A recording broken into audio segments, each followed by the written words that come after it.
with everything inclusive. We make sure that students who may need extra support or require anything, we're there to put that provision in place. So we work with students with needs, with Alpha, with EAL, all the breadth of it. So I'm glad to, unless you voice up and say, hey, you know what you said to me really impacted me emotionally, and they'll be like, okay, I didn't realize that. And then next time in their journey as well, they've improved and they've realized that I have. Okay. Welcome to Chips and Sats. And today here we have our guest, Ms. Asha Karam, and I'm Krish, Vignesh, and this is Alkhansa, your co-host. If you could just introduce yourself to us. Hello, thank you. Thank you for having me on the podcast, boys. And yes, my name is Asha Karam, and I'm the head of inclusion for the secondary school. I work with everything inclusive. We make sure that students who may need extra support or require anything, we're there to put that provision in place. So we work with students with needs, with Alpha, with EAL, all the breadth of it. So I'm glad to be on the podcast, guys. Thank you. Welcome to Chips and Sats. Okay, thank you very much. So we really appreciate you coming and giving us your time here today. And just the aim that we're trying to sort of discuss in this podcast is understanding, discrimination, what it means to be inclusive, and discrimination in school, potentially out of school, and how do you face these issues that I'm sure occur on a daily basis. And I'm sure you have seen many different cases of in school, and as unfortunate as that is, it's good in understanding how we tackle them. Yeah, so do you know what, I feel like it's a really broad topic, right? Discrimination is, you can discriminate somebody because of a learning challenge they may have, you can discriminate somebody because of the way they look, you can discriminate somebody because of the way you think and your perceptions, or you can feel discriminated because of how you feel about yourself. So it's a really broad topic, and it's a lot to do with how we've become as a society. There's so much social comparison now, I think, with the advent of social media especially. And you're looking at these role models who are not really realistic. They paint this perfect picture, and then that's something that you strive to be, but that's not a sustainable way to get there. Do you know what I mean? And then obviously you're on these social platforms where your friends are doing certain things and you want to do them. So I feel like innately we all feel that we're not good enough. And then because we're not good enough, some of us are not really able to navigate that, and we feel that shaming somebody else or discriminating somebody else makes us feel like we're better than them. Yeah. So I feel it's anybody who's discriminating is not internally a bad person, because I don't believe they're bad people. I feel they're insecure about something that they're going through at the moment, and to really bring up their own self-image or sense of self, they're discriminating other people to kind of really breathe up that water. So if you have that self-image or the sense of self is like an ocean, they want to come up and just take a breath to feel important, and that's when they would discriminate somebody. So yeah, in my role of work, I do face a lot of people who go through this on a daily basis or have discriminated other people. I feel it's just getting them this understanding of, what are you insecure about? Deal with that, become self-aware, and work on that rather than, targeting other people. Or if you're targeted, to really be empowered that this is who I am, I like this about myself, and I'm not going to be bothered with what the other person is saying, because I know I'm not that person. And just to add up on that, you said that you come across a lot of students, but there's obviously, how many students on average do you think that you come across? On an everyday basis? Yeah, maybe, or like a weekly basis. On a weekly basis, maybe about 4 or 5 students who feel. See, and we have such a huge cohort of students. Absolutely. We have thousands of students. Absolutely. And I feel that a lot of people are ashamed or afraid to come up to people that can actually help, such as you, right? You're a specialist in this. And you can really help people, because it is essential for most people, because everyone has their own problems. They just need a little guidance to get out of it. It's not like they're stuck there, but they just need guidance. So what do you have to say for people who are struggling to seek for help or are afraid to? I think go to an adult who you trust. This is not something that comes from an expert point of view, like your parents are adults who can help you with this. You have a pastoral team, you have your head of years who can help you with this. You have our school counselor who can help you with this. Obviously I'm there. But you have a good support system in school and outside of school, and the adults who you kind of deal with on a day-to-day basis. The most important thing is to just go approach somebody to talk to, And sometimes you may also feel that a friend of yours is a good person to talk to, but if you don't open up about what you're going through, there's no way anybody can help you, right? Because you probably think that someone said something to me, or I believe something about myself, and every time someone is saying something, I believe that further. And if that's bothering you, unless you really open up and talk about it, there's no way you can tackle that. And if you feel like you're really vulnerable and you don't want to talk about that, are not comfortable, journaling is a great way to do that. So, a lot of times we go home, or we're in a space and we feel like something is bothering me, but I don't know what that is. And it's very important to kind of pin down what's bothering you. So journaling is a good way to really write that down and then navigate in terms of what is exactly bothering you, and then deal with it after. It helps you. And just slightly steering sort of a bit away from this topic, what about sort of discrimination that could cause a bias in a more professional environment, for instance in the classroom? How do you feel discrimination affects students in the classroom, let's say between a student and a teacher, and what do you think is the best way to tackle this discrimination in an environment where students are supposed to feel safe in a professional capacity? So I don't feel our school has those concerns where teachers will be discriminating 100%, because obviously we are all professionals, we all have learned knowledge about what we're doing and how we're supposed to be in a professional setting. So I don't think that teachers would be discriminating. I don't think we do that in the school. But if students are feeling that way, again, then it's important to make time with that teacher. Sometimes our perceptions about a teacher as a student can really fog our emotions, and then no matter what lesson we're in, the teacher may have just said, "You haven't started yet, please start." But the student may feel, "Oh, she's always picking on me. She's always on my case." But that's not the reason why. She just wants you to start off so you can get your learning ongoing. But if you are feeling that way, if you are feeling something uncomfortable and you feel teachers picking on you, go and talk to the teacher. And I 100% guarantee you the teacher will be like, "Oh, I didn't realize that me saying this was affecting you. How can we work on this? What can we do to make it better for you?" And there will be a way out. So don't let your emotions and your insecurities fog you on that. Approach the teacher, talk to her, and that will make things better. Just following up on that, of course, as a teacher yourself, I do agree that this doesn't happen a lot in this school, but I'm sure what sort of training do teachers go through to avoid this sort of bias and to avoid doing this to students? How do they train to combat their own biases at times?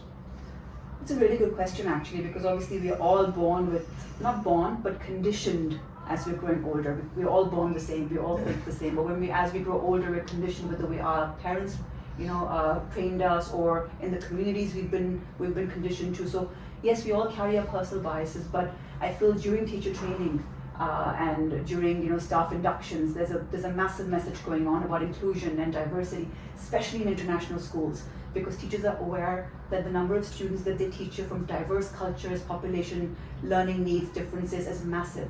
So teachers do go through a lot of training during their teaching days as well, because anywhere you go now in the world, there are diverse populations. If you go to the UK, there are a lot of refugees coming in now. So teachers have to work with a lot of students with different background and different cultures.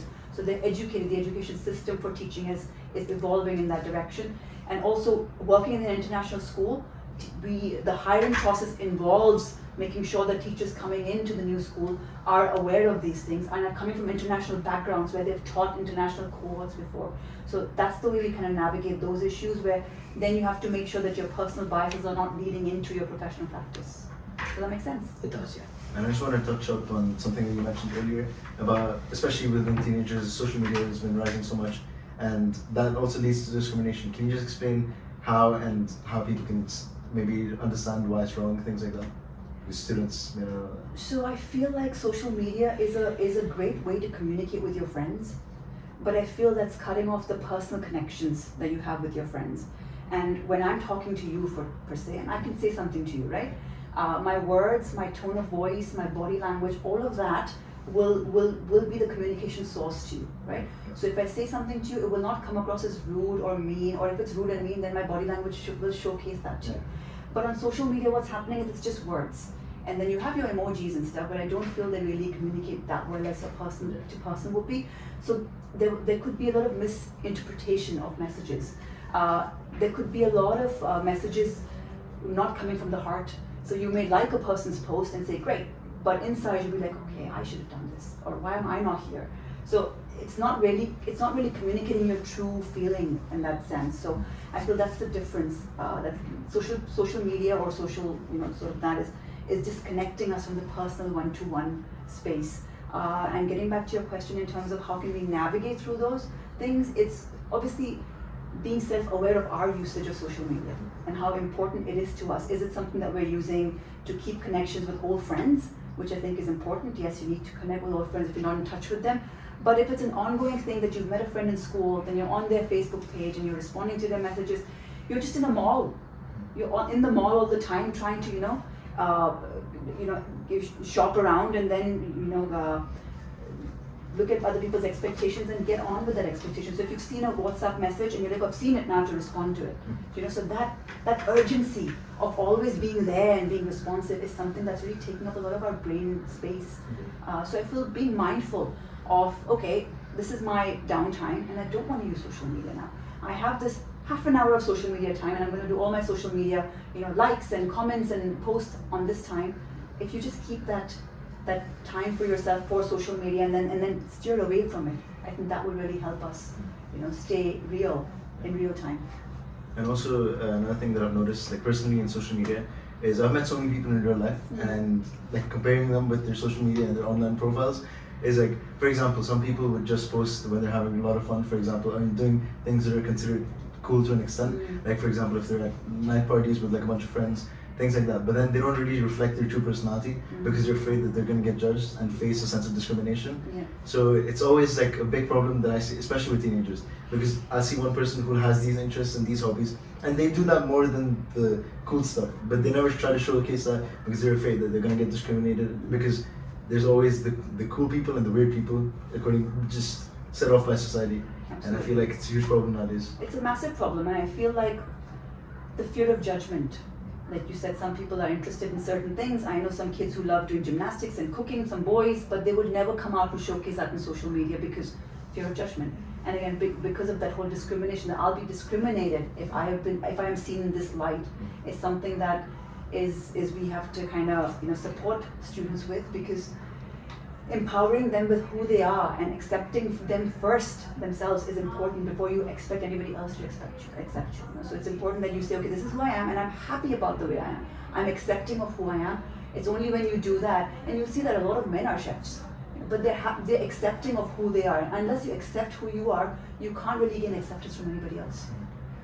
And also, so as Krish had mentioned, how you sometimes don't show your true personality on social media. I feel that all of us, especially in this room as seniors, and of course yourself as having a career and a lot of experience, I feel like all of us in a way have faced discrimination, especially now almost having completed school. We've all had, social disagreements with our teachers, with our parents, and I feel all of this in a way, when I finally understood this and the impact it had on me and potentially my impact on other people, I think that was a huge turning point for me on understanding discrimination and its effects. So as someone who's a lot more experienced than I am, what was that turning point for you? What was the turning point that made you really understand what it took to face discrimination and the impact that it actually had? Oh, it was life-changing. It was life-changing. I think you're lucky that you have gone through that. You have come to terms with it now at this age. It took me a long time, right? I think it was not until 5 years ago. I'm a person who always gives people the benefit of the doubt. I have a great sense of self-sense, and I feel like I'm not dependent on other people to really kind of appreciate me for who I am, because I understand that who I am, and I'm quite comfortable with that space, right? So if something has ever happened in my life across these years, I've always been accommodating and thinking, okay, benefit of the doubt, that person may not have meant it that way, right? But I think a couple of years ago, in a professional setting, not this one, in a previous professional setting, I felt outright discrimination. And it's very hard for me to stand up and say this is wrong, but I did that. I think that's what really empowered me to then think about it and say, okay, you know what, because I stood up, that person then had a meeting with me and was able to apologize and really reflect on what they were doing. Sometimes it's also important for us to voice what we're going through, because unless we do that, the other person really does not know what they have been doing, and they feel it's normal to kind of work this way. For them, it may be a normal, day or a normal regular thing to say or do, but unless they feel that, like you've said, you've had an impact on your words being said to others, right? Unless you voice up and say, hey, you know what you said to me really impacted me emotionally, and they'll be like, okay, I didn't realize that. And then next time in their journey as well, they've improved and they've realized that I have to be a bit more mindful with my vocabulary and the way I'm behaving with people. So I think it's just not growth for me, but the other person as well. Because I voiced it, they were able to understand that aspect about themselves and really led to their personal growth as well. Yeah. That makes sense? And something else that's actually interesting is, I don't think discrimination comes, like as you said, people are not born the way they are, right? They're conditioned. And parents obviously have a huge influence on that because they're the people that you spend most of your time with in general cases, Absolutely. right? And I feel like there's no hate to my parents or anything, but it's just the way they grew up and the values that they've learned because they've also been conditioned that way. So there's nothing wrong with them and they don't mean any harm from their heart. But obviously they also indirectly and not in a harmful way, not maliciously, but they do have some senses of discrimination against certain people and certain types of people, right? So for example, it could be like a racial thing, etc. And I'm 100% not agreeing with them. But I'm also understanding that, okay, that's what they've come up with and that's what they've been brought up with and that's what they know. But then now me growing up and listening to that, if, for example, I didn't have my own sense of understanding of the world, then I would have just listened to them and been like, oh, okay, these kind of people are bad, these kind of people are good. And I would have grown up. If I didn't have things such as school or people around me or good people telling me what is actually right and what is wrong, and especially coming up in an international curriculum where it's people from so many places which they didn't have. So like personally, I've seen so much like differences between someone who's come up with a lot of people around them with a variety of cultures versus someone who's come up because they grew up in India, so they've only seen Indians, and then when they see other different cultures, they're not sure how to act with them, and they have their own mindsets based on like small interactions. So I feel like it's important that people should always have their own understanding and not just listen to one side of the opinion and just use your real life experiences and then make understandings of it. Absolutely, Krish, I agree with you. I feel like sometimes because people are biased towards us, maybe one person from a different country may be biased towards me, I would then go ahead and make an assumption that all people from that specific space are the same. And I think that's the wrong thing to kind of go with in your head. I think it really violates your headspace, it pollutes your headspace, and then every time you're in an environment with a person from that sort of country, you always are uncomfortable because you're like, okay, it's happened to me once, before they say something rude to me, let me just do that first. And I feel that's not really a good way to go through your life and navigate through your life. So I'm glad that you're in that mature headspace to just not understand what's the right thing to do, but also understand your parents. That's their level of subconscious, and that's their level of understanding, and not being biased towards how they feel or think, because that's a big thing as well. Sometimes people are wrong, and you're like, okay, what you're saying is wrong, I can talk to you about it, but when you can't really break through those conditioned forms because they're so solidified in what they think, then it's also important to accept them for who they are, because obviously they've gone through some personal life experiences because of which they have created those biases amongst themselves. So And I think just adding on this, Krish, as he mentioned, like us being in an international curriculum and seeing so many different students, so many different faces, so many different cultures, I think that's what really helped us achieve this maturity. But of course, personal experience, as I had mentioned earlier, how I had felt discriminated against in my earlier years of like high school, in like year 8 and year 7, right? I faced a sort of out-group motive against me, where I had like people that I called my friends against me, and they just, they completely changed the way they were with me and just, sort of pushed me away. And I think that was part of my turning point, and that was part of understanding like, how to deal with myself socially. And of course, I wasn't as confident then as I am now, because that's what pushed me to finally voice myself and build my character, right? Sort of like a character development for me. But just how did you handle situations like this? I'm sure you faced in a huge school such as the IN. How have you handled situations where peers are being discriminated against by their friend groups, or they're just being pushed away and the student doesn't know how to deal with it? So I think there are two aspects to it. There's one person who's discriminating and the other one who's being discriminated against. The person who's being discriminated needs to build resilience. So of course there's some techniques that we will work on them to build their own resilience and sense of self and self-confidence. And the person who's discriminating, more empathy, more understanding of what their behaviors can actually cause to the person who's being discriminated. A lot of times I've seen that bringing them all in the same room and having a discussion and clarifying intentions has worked a long way. And that's really helped. So instead of, because obviously they come in, they say, oh, I didn't mean it, and the other person actually saying that, this is how I felt that kind of conversation really changes the mindset of the person who said what they've said as well. It's called restorative justice. So as part of restorative justice practice, what we can do is get all parties involved in one space and say, okay, let's talk about this. What did you say to this person? And they can say, okay, I said this, but my intention was so and so and so and so, which has clarified that aspect that I may have said this, I may be wrong, or I did not say it with this intention. And the person being discriminated could have said, but I felt that this was your intention. So then it clarifies that surrounding area, and the person in the middle, who's the teacher or the adult, can then say, okay, I hear your views, and then come to a consensus from that space. So then it's a restorative justice where, okay, I've done this, if I've done this wrong to you, how can I make it right? And that also kind of creates that understanding and empathy for the person who's discriminating.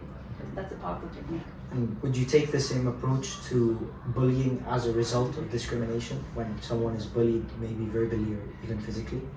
So, see, now that is something that is a security concern, right? If it's bullying physically, it's violation of somebody physically. So that is something that the school takes really seriously, and of course there will be implications in place for that.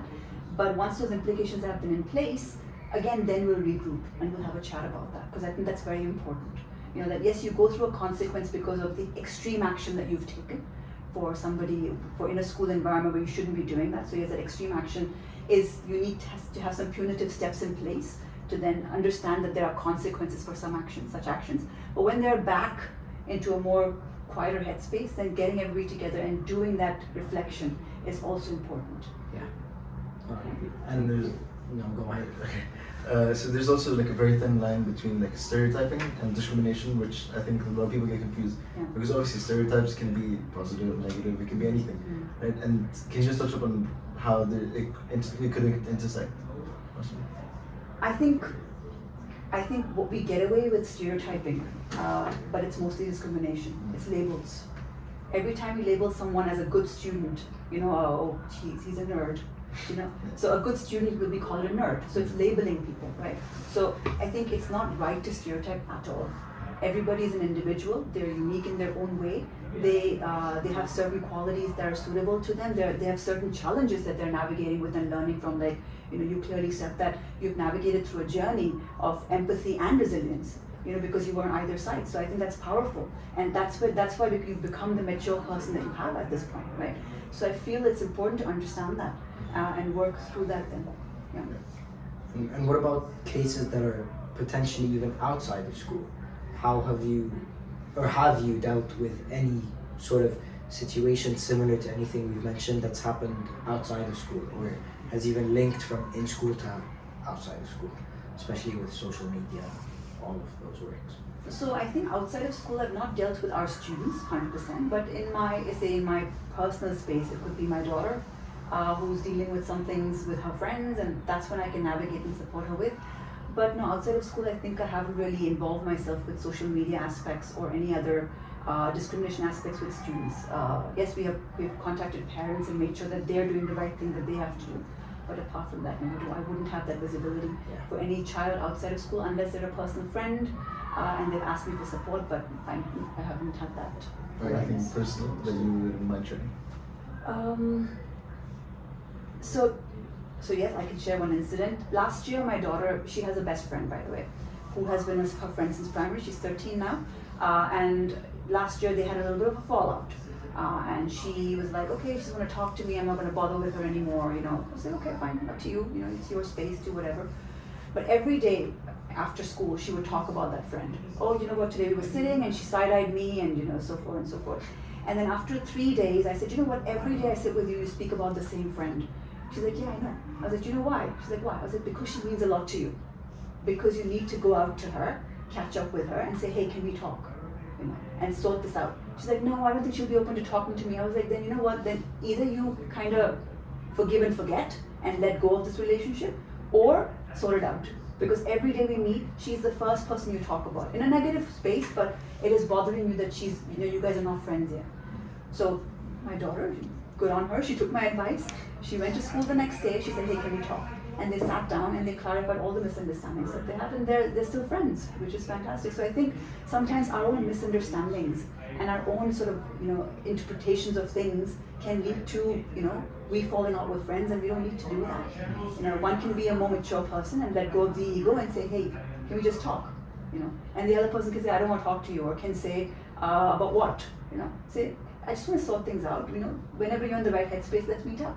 And you may feel like you'll be dejected by that person, or you're embarrassed because they may say no, but that's okay. As long as you've tried, then you can get closure on that, and you can actually move on. Yeah, so I think that's important to do. And just now, on the interest of, I feel like we've discussed a lot.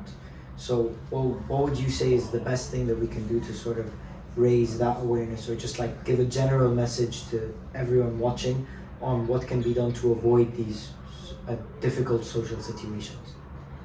I think it's important first and foremost to become self-aware, right? Who am I? Okay, what means a lot to me? What are my strengths? What are my challenges? Who is my close-knit friend group? I think it's important to first identify all these things about yourself, because when you do that, then there's a very slight chance that you will say something mean or wrong about somebody else, or if someone says mean or wrong about you, you will take that in a negative, way. You do have to stand up for yourself. If someone's calling you names or labeling you, say, you know what, I don't think that's very cool to say, man. Stop there. And if they continue saying, oh, what are you going to do about it? Are you going to complain? I think I'll have to, because you're not in a good headspace right now. But calm down, right? Cool down, and then just walk away. And if that happens again, then yes, bring it up to a teacher and get their attention. But I feel don't let it emotionally impact you, because that's not who you are. You need to know who you are and really be true to that. And that will keep you away from even then talking wrong about somebody else. So build the resilience and build the empathy. If you have these two characteristics, then there's no way someone can label you or you can label anybody else. Yeah. You go. No. Okay. So how do you think that people, because I feel like unity is really important, and if you want to get rid of these stereotypes, all this discrimination altogether, we need to come together, right? Because no one can do this individually. Yeah. So how do you think that is the best way for people to come together and understand, oh yeah, we should stop doing this, we should stop discriminating against people, and especially within school communities and people our age, because that's where I feel like people can be nurtured, and once you get older, it's a lot more difficult to actually nurture someone to change and stop doing the wrong things. So how do you feel that we as students or people or teenagers can come together towards fixing this issue? So I'm gonna go back to a series that I'd watched a couple of years ago. It was called The Diplomat, right? And in there, the last scene, one of the diplomats made a nice speech. And he said that no matter what's going on, do we know the role of a diplomat? A diplomat represents a country and then kind of clears the air on issues that are going between countries and really steps in to see, okay, how wars can be avoided, how peace can be brought in. That's what diplomats do in a political space. And he said that talk and conversation is what diplomats do, and that is the best way to resolve any problems. So when you're talking about unity, to create that unity is conversations, right? Not fogging our own minds about impressions about ourselves and what others are saying, and not having an impression about somebody else. If you do have that, talk it out. Yeah, that's the only way, that's the only solution that we can all be united, and still, if we feel something is unfair, to raise it, to voice it, and to navigate through that in a positive way for all parties. Yeah? And I think that's our time's up. Yeah. But thank you very much for your insights and all your advice on this podcast. We really appreciate it. Thank you for watching Chips and Chats. Thank you for watching Chips and Chats. Pleasure.